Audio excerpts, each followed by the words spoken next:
So I don't know if my dad had read it in the paper. So this is 1968. I'm 11 years old. So I don't know if he read that the hippies were gathering, having some kind of peace and loving.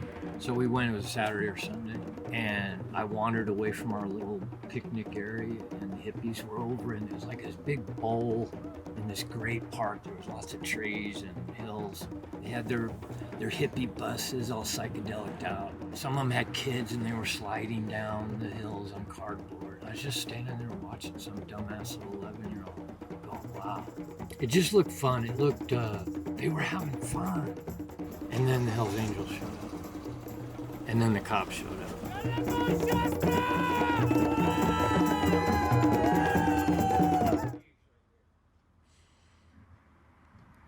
Not knowing a lot about who I was at the time, looking back, I was just a sensitive little kid, man, and it was about peace and love and just having fun, enjoying life with your kids.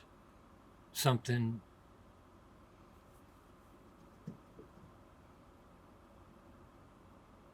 Then I went on about a 20-year drunk, but I finally got sober, and one thing led, and I just started playing hippie.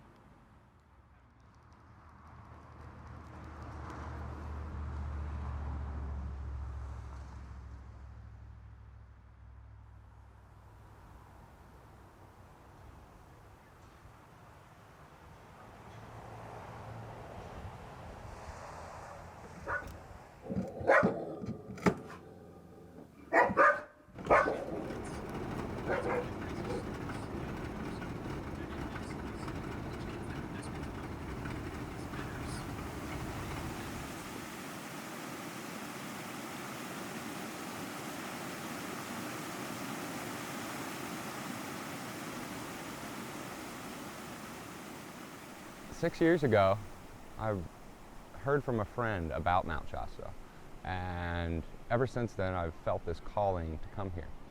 So I came here, dropped everything, left my multinational sales job, the healing center I had helped build in Westminster, Maryland, and just surrendered to the mountain and the call that I had received. Before I had this van, I was living out of a 2003 Nissan Sentra for nearly 9 months. And I just made peace with it. It wasn't very comfortable. I was sleeping in the front seat, and then I ended up cracking my gas tank in this park right over there on a pothole during one of these winter storms, and nearly died. And woke up one morning receiving a message telepathically from a friend saying my name, Brandon, Brandon, Brandon. And I woke up and I realized I was suffocating on gas fumes. And a week after that, this van came into my possession for $2,500. So I've only had to use this sword 3 times being out here. And each time it has been to open up people's car doors that they've locked their keys into. So, obviously there's a reason for me having this, and I'm glad that it's not for violence and I've been able to use it in the name of love.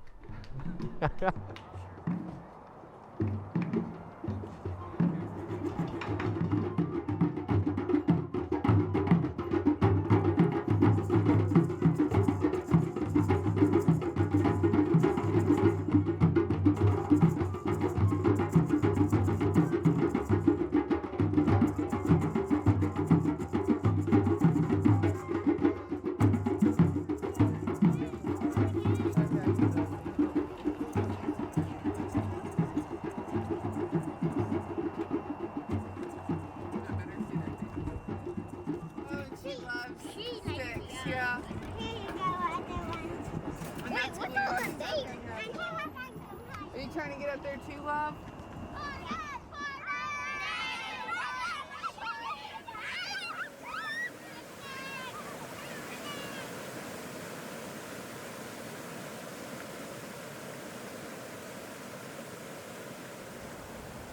I used to play water polo and swim, so I want to play water polo in the Olympics. And yeah, I don't know if that's a good idea or not. I'm just making myself capable of anything, and part of that would be being able to be an extreme athlete. So I would be ready. I do resilience training, but it's more spiritual than like, you know, wanting to like be, you know, on a water polo team, but I really would want to support a water polo team. I would want to be like part of that, helping everyone, you know, be better on the team, teaching everyone about, you know, the proper lifestyle to be able to actually, you know, sustain that.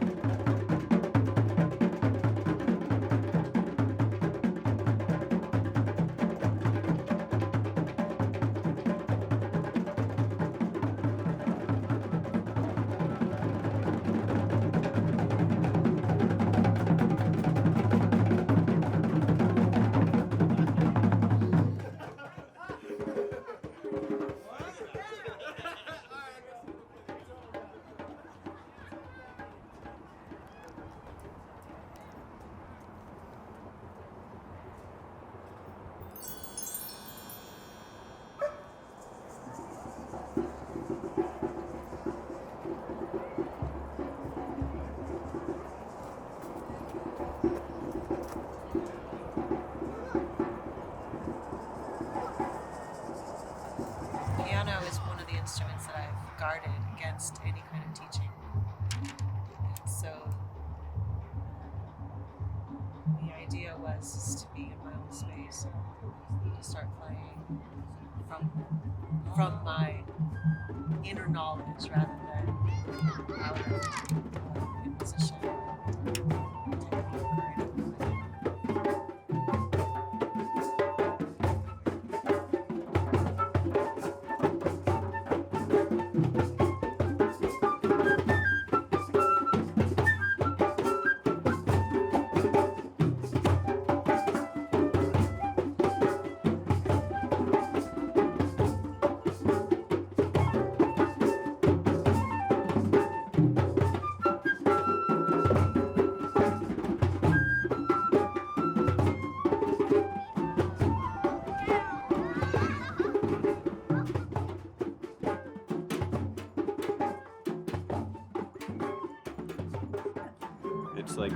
It's blowing my mind pretty consistently. The kitten or the mountain area? The kitten. Yeah.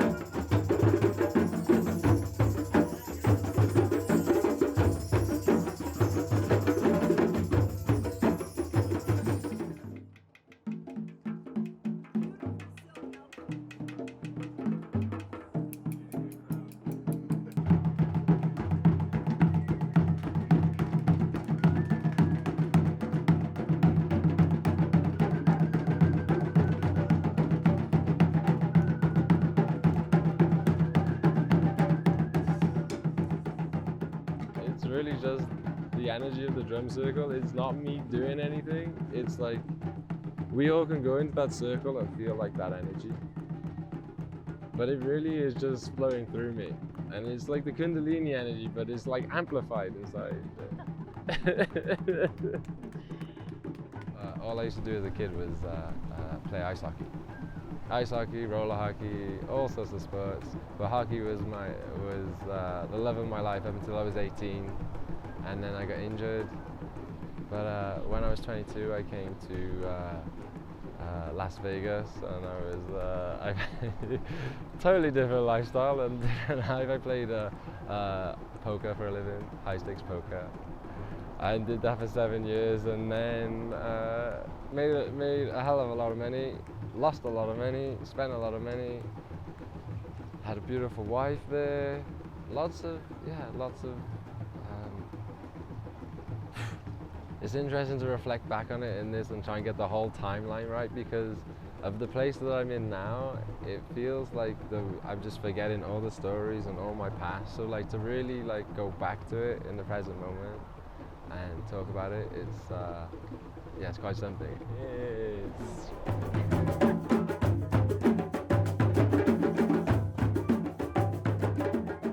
When we tap into our heart space, it's literally we have so much energy for everything that we want to do, and to come back to that childlike self, you know, not childish but childlike, but still mature, and yeah, this is what I feel every time I head one. It's like let's be the 8-year-old self.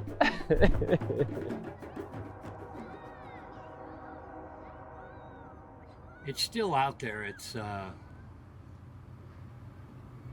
seems sometimes there's a resurgence. Hopefully each generation, like I can pass that. My kid recycles, isn't racist, right? Pass down hopefully all our good qualities to our children, and then hopefully my grandchildren will do a better job at tending the garden. What happened to your face? My head painted with a marker. You don't paint on your head, on your body.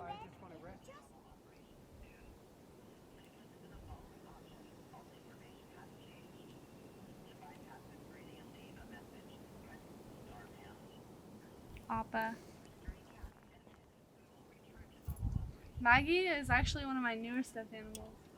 I'll show you an ancient one. That's lovely.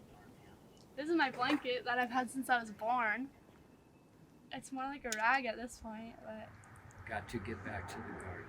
Got to get to the garden.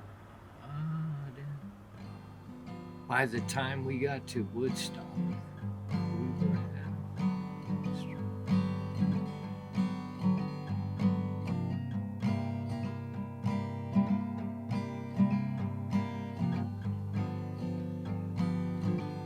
By the time we got to Woodstock, we were 500,000 strong, and everywhere was song and celebration, and I dreamed I saw the fighter jet planes riding shotgun in the sky, turning into butterflies across our nation. It's a philosophy, right? 'Cause we are Hippies are stardust, philosophy. we are Everyone's welcome to the table. and we're a billion-year-old Right? piece of garbage. Gay, And black, we've got to get ourselves back to the Everyone's garden. let's just sit, play and have fun, tend the garden. Take care of each other. And we've got to get ourselves back to the garden.